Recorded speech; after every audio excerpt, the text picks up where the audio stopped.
Dairy व्यवसायातील 10 मोठ्या चुका आणि त्या कशा टाळाल.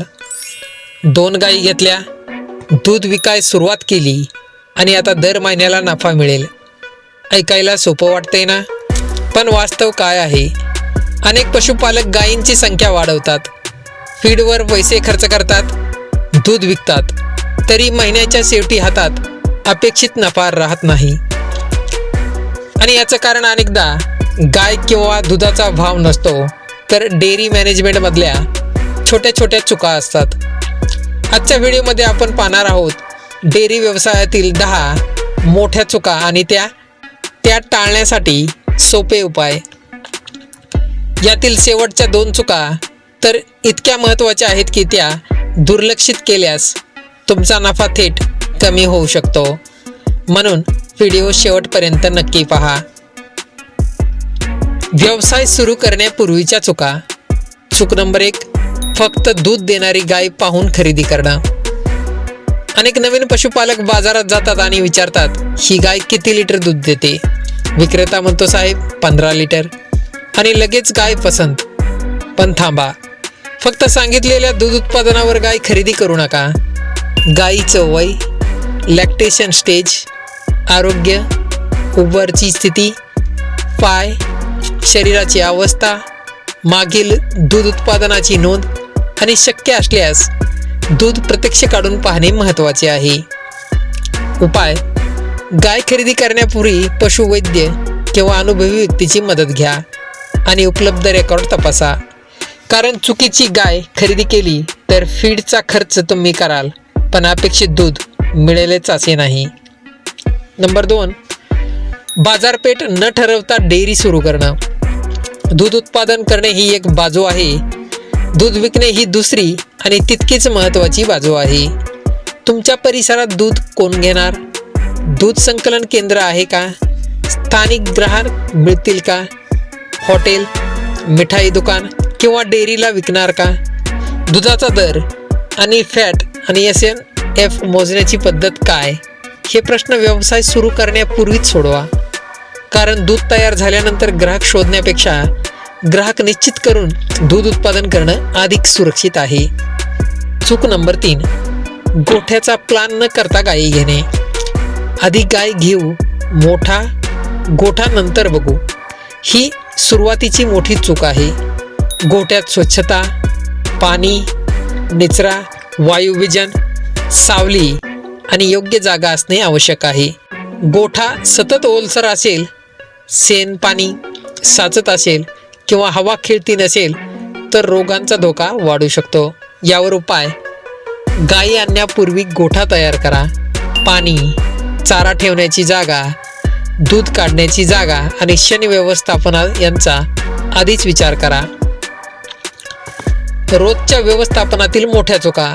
आता समजा तुम्ही योग्य गाय घेतली, गोठा तयार केला आणि दूध विकण्याची व्यवस्था देखील केली, पण खरी परीक्षा आता सुरू होते. चूक नंबर 4, फीडमध्ये संतुलन नसणे. काही लोक म्हणतात, दूध वाढवायचं असेल तर फीड वाढवा. गाय म्हणजे मोबाईल नाही की चार्जिंग वाढवले की परफॉर्मन्स वाढेल. गायीच्या आहारात ऊर्जा, प्रथिने, फायबर, जीवनसत्वे आणि पाणी यांचे योग्य संतुलन आवश्यक आहे. फक्त महागडा फीड देणे म्हणजे चांगले न्यूट्रिशन नाही. उपाय: हिरवा चारा प्लस कोरडा चारा प्लस योग्य प्रमाणातील concentrate plus mineral mixer plus पुरेसे पाणी असा संतुलित रेशो प्लान तयार करा. आणि शक्य असल्यास चाऱ्याची गुणवत्ता व पोषण मूल्य तपासूनच तज्ज्ञांच्या मदतीने राशन ठरवा. चूक नंबर 5, पाण्याकडे दुर्लक्ष. आपण फीडचा हिशोब करतो, पण पाण्याचा? दुधामध्ये मोठ्या प्रमाणात पाणी असते, त्यामुळे दूध देणाऱ्या गायीला स्वच्छ पाण्याची नियमित उपलब्धता अत्यंत महत्त्वाची आहे. गरम वातावरणात पाण्याची गरज आणखी वाढू शकते. उपाय: गायीला दिवसभर स्वच्छ ताजे पाणी सहज उपलब्ध करून द्या आणि पाण्याची भांडी नियमित स्वच्छ करा. कधीकधी महागडा फीड वाढवण्यापेक्षा पाण्याची व्यवस्था सुधारण्याकडे लक्ष देणे जास्त महत्त्वाचे ठरू शकते. चूक नंबर 6, रोगप्रतिबंधक व्यवस्थापनाकडे दुर्लक्ष. गाय आजारी पडली की डॉक्टरला बोलू. ही पद्धत व्यवसायासाठी धोकादायक ठरू शकते, कारण रोग झाल्यानंतर उपचाराचा खर्च, दूध उत्पादनातील घट आणि कधीकधी गायींची उत्पादकता कमी होण्याचा धोका असतो. त्यावर उपाय: स्थानिक पशुवैद्यकीय अधिकाऱ्यांच्या सल्ल्याने लसीकरण, जंतनाशक व्यवस्थापन, स्वच्छता आणि नियमित आरोग्य तपासणीचे वेळापत्रक ठरवा. नवीन गाय आणताना शक्य असल्यास तिला निरीक्षणाखाली ठेवा. रोगावर खर्च करण्यापेक्षा प्रतिबंधावर लक्ष देणे कधीही चांगलेच. चूक नंबर 7, दुधाचा हिशोब ठेवत नाही. इथे थोडा कठीण प्रश्न आहे. तुमच्या एका गायीने काल किती दूध दिले आणि तिच्यावर काल किती फीड खर्च झाला माहीत नाही. मग तुमचा व्यवसाय चालतोय, पण प्रॉफिटमध्ये चालतोय की लॉसमध्ये हे कसे कळणार? त्यावर उपाय आहे: प्रत्येक गायीची स्वतंत्र नोंद ठेवा.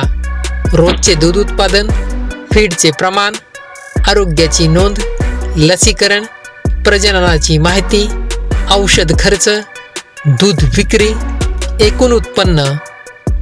आज मोबाईलमध्ये साधी एक्सेल शीट किंवा वही वापरूनही हे करता येते. जे मोजता येते ते सुधारता येते. नफा वाचवणाऱ्या शेवटच्या 3 चुका. चूक नंबर 8, सर्व गायींना एकच फीड देणे. ही खूप सामान्य चूक आहे.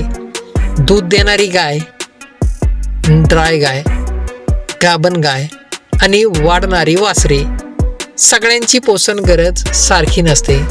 मग सगळ्यांना एकच राशन का? उपाय: गायींची अवस्था, दूध उत्पादन, शरीराची स्थिती आणि गर्भावस्था यानुसार रेशोमध्ये अनावश्यक बदल करा. यामुळे फीडचा अनावश्यक खर्च कमी करण्याची संधी मिळते. चूक नंबर 9, फक्त दुधावर लक्ष, प्रजननावर नाही. हे डेअरीमध्ये आजचे दूध महत्त्वाचे आहे, पण उद्याचे दूध कोठून येणार? गाई वेळेवर हीटमध्ये येते का? योग्य वेळी आर्टिफिशियल इन्सेमिनेशन होते का? गर्भधारणा झाली का?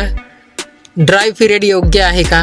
याकडे दुर्लक्ष केले तर भविष्यात दूध उत्पादन मोठी समस्या निर्माण होऊ शकते. यावर उपाय: हीट डिटेक्शन, योग्य वेळेवर प्रजनन व्यवस्थापन आणि गर्भधारणेची तपासणी. यासाठी पशुवैद्यकीय तज्ज्ञांचा सल्ला नक्की घ्या. डेअरी व्यवसायात रिप्रोडक्शन म्हणजे फ्युचर प्रोडक्शन. चूक नंबर 10, नफा मोजण्याऐवजी फक्त दूध मोजणे. ही सर्वात मोठी चूक आहे. समजा तुमच्याकडे 5 गायी मिळून दिवसाला 50 लिटर दूध देतात. छान. फीड, औषधे, मजुरी, वीज, पाणी, प्रजनन, वाहतूक आणि इतर खर्च वजा केल्यानंतर तुमच्याकडे किती उरते? हा खरा प्रश्न आहे. उदाहरण: एकूण दूध विक्री मायनस एकूण चालू खर्च बरोबर ऑपरेटिंग प्रॉफिट. आणि पुढे गोठा, जनावरांची खरेदी, उपकरणे यासारख्या भांडवली खर्चाचाही विचार करा. प्रत्येक महिन्याला प्रति गाय आणि प्रति लिटर दुधाचा खर्च मोजा. मग कोणती गाय चांगली कामगिरी करते, कोठे खर्च वाढतो आणि कोठे सुधारणा करायची हे स्पष्ट होईल. आता स्वतःला एक प्रश्न विचारा: मी डेअरी फार्मिंग करतोय की फक्त गायी सांभाळतोय? दोन्हीमध्ये खूप मोठा फरक आहे. गायी सांभाळण्यासाठी फक्त चारा आणि पाणी पुरेसे असू शकते, पण नफ्याचा डेअरी बिझनेस उभा करण्यासाठी planning, nutrition, health breeding, record आणि मार्केटिंग सगळं एकत्रित व्यवस्थित चालवावं लागतं. आजच एक वही घ्या आणि तुमच्या डेअरीच्या या 10 चुका नक्की तपासा. चुकीची गाय खरेदी, बाजारपेठ नाही, गोठ्याचे नियोजन नाही, संतुलित फीड नाही, पाण्याकडे दुर्लक्ष, रोगप्रतिबंधक व्यवस्थापन कमी, दूध खर्च नोंद नाही, सर्व गायींना एकच राशन, प्रजनन व्यवस्थापनात दुर्लक्ष, नफा मोजत नाही. यापैकी फक्त 2 ते 3 चुका तुमच्या डेअरीमध्ये असतीलच. तरी आजपासून त्यावर काम सुरू करा. कारण डेअरी व्यवसाय मोठा नफा एका दिवसात तयार होत नाही, पण छोट्या चुका रोज झाल्या तर मोठा तोटा नक्की तयार होतो. आणि पुढच्या व्हिडिओमध्ये आपण आणखी एक महत्त्वाचा विषय पाहणार आहोत. तो आहे 5 गायींची डेअरी सुरू केली तर महिन्याला खरंच किती नफा मिळू शकतो, पूर्ण खर्च आणि उत्पन्नाचा हिशोब. तोपर्यंत लक्षात ठेवा, जास्त गायी म्हणजे जास्त नफा नाही, योग्य व्यवस्थापन म्हणजेच जास्त नफा आहे. व्हिडिओ आवडला असेल तर लाईक करा, डेअरी करणाऱ्या मित्रांसोबत शेअर करा आणि अशाच शास्त्रीय व व्यवहार्य पशुपालन माहितीसाठी आपल्या चॅनेलला नक्की सबस्क्राईब करा. जय किसान.